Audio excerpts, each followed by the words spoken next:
Prime Minister has held several bilateral meetings right after the G20 got over. Marathon meetings that he held, one with Justin Trudeau and the next was with Macron. These bilateral talks with the French President Macron, along with, of course, some key talks that he held with US President Joe Biden just yesterday. Rishi Sunak, there was also a quick bilateral meet that he held with the UK Prime Minister Rishi Sunak. So one after the other, the Prime Minister has been indulging and engaging with these country heads on several levels of trade, economy, development, etc. Issues that needed to be discussed has already been done.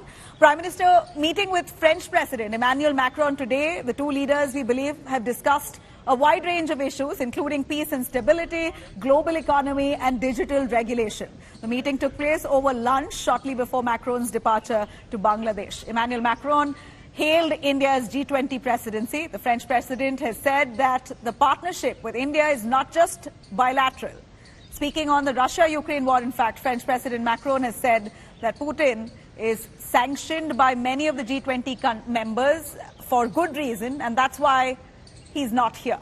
That's more or less what Macron said. Prime Minister Narendra Modi is now expected to hold talks with Japanese and the Australian counterparts as well. We believe that must have already ended, with the Prime Minister now going to be arriving into the Bharat Mandapam itself for a final goodbye.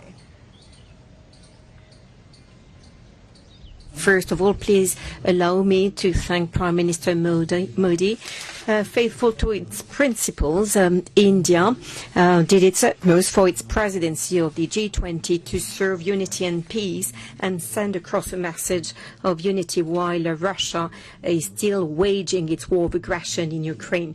So here I would like to thank Prime Minister Modi and say once again that France stands alongside India. As for Russia and G20, to be clear, my point was to say the core business of this forum is economy and coordination on global affairs. So economy, finance, climate, and these critical issues. But the core business is not stability and security and peace. So it's good sometimes to have this discussion, but we should not stop everything if we disagree on one of these topics. The second remark I made for Russia is that they are a member of the G20 de facto. President Putin is not here because he's sanctioned by a lot of us, and for good reasons, because I think what's happening is very grave and very serious and concerning for everybody. But my point was not to say we should exclude somebody from the club now. I think it's counterproductive. All right, we have Paulami and Abhishek Balla, both of them joining us right from the Bharat Mandapam Media Center. And the reason why we show you these images constantly is because Prime Minister Narendra Modi is going to be arriving in just a little while from now. And maybe the last day that we see this kind of illumination, the grandeur that Delhi has witnessed. For the first time in our lives, we've seen this kind of decoration.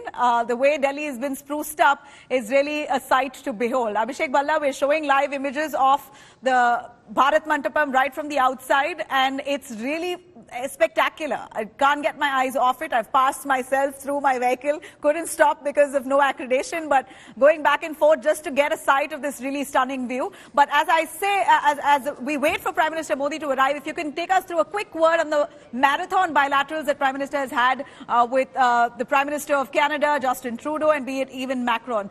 Trudeau, we believe, has been hard on the fact that it's Canada first. And we believe that in the bilateral issues were raised about the Khalistani extremism. Do we know the insides of what happened in terms of their talks?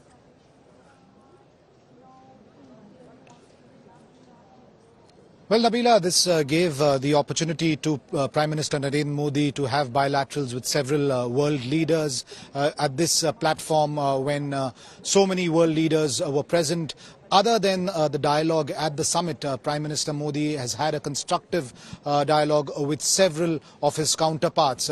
You're right that the one with Canada, the Khalistan issue is a sensitive one for the two countries. As far as Canada is concerned, their domestic politics forces them to take a different stand on the issue. As far as India is concerned, of course, it's a separatist movement, and very often it's seen that whenever this aspect is taken up in any dialogue between the two countries, it comes across as a bit of a dampener. But having said that, the fact that several leaders were at this platform and, it's showcased that how consensus can be brought about, and that's the big takeaway of this summit.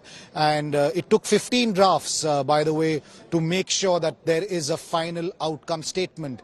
And officials involved in these negotiations extremely proud and relieved that at the end of such hectic parleys there was in fact an outcome statement. Over 100 outcomes are part of the statement, which is perhaps the highest number in any of the G20 summits. And it's taken a while because the most polarizing factor was the Ukraine-Russia war.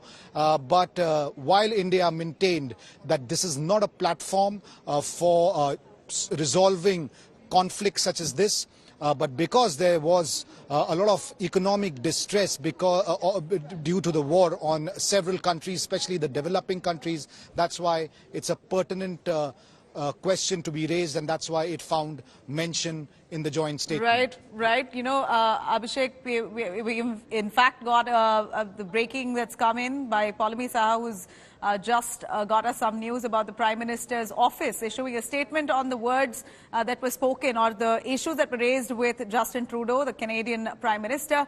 In fact, if I could have Paulami joining us on that. Paulami, we believe the Prime Minister has raised certain concerns about the Khalistani extremism, about drugs, and the usage of that and the kind of effects that it has not only on India but also in Canada, that both nations should be truly concerned. Tell us more on the statement by the Prime Minister and what were the issues raised.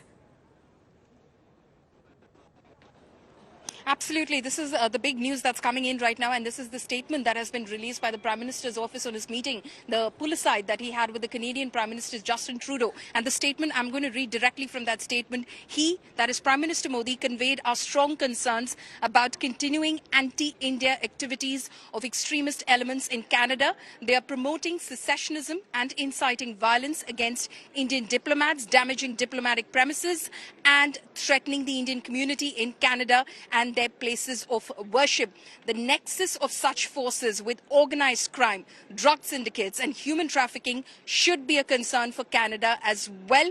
It is essential for the two countries to cooperate in dealing with such threats. So those are the strong words that have been in fact conveyed in that statement. So clearly the Prime Minister has taken up very seriously the pro-Khalistan activities that have been taking place in Canada that have threatened our missions, our diplomats, our citizens, our overseas citizens residing in Canada. And those are the words, in fact, used in the statement which has just been released by the Prime Minister's office on his pull-aside meeting with, in fact, Prime Minister Justin Trudeau. In fact, the start of the statement says that the Prime Minister highlighted that India-Canada relations are anchored in shared democratic values, respect for rule of law, and strong people-to-people ties. He also mentioned that a relationship based on mutual respect and trust is essential for the progress of India-Canada relationship. So extremely strong words that are coming in.